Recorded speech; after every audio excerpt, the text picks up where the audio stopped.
00% plastic. Imported.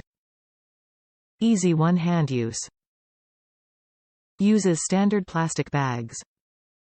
Dorizer disc included. Replacement discs sold separately, 23,900. Warning. Proposition 65 reasons. Titanium dioxide, other chemicals. Top reviews from the United States.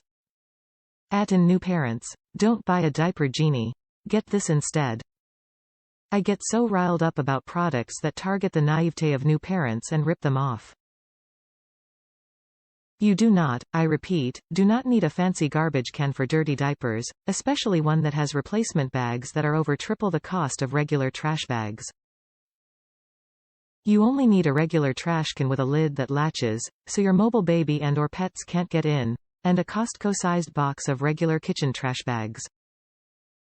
Bought this diaper pail for my second baby and kick myself constantly for not getting it with my first. This should be one of those number one piece of advice for new parents things.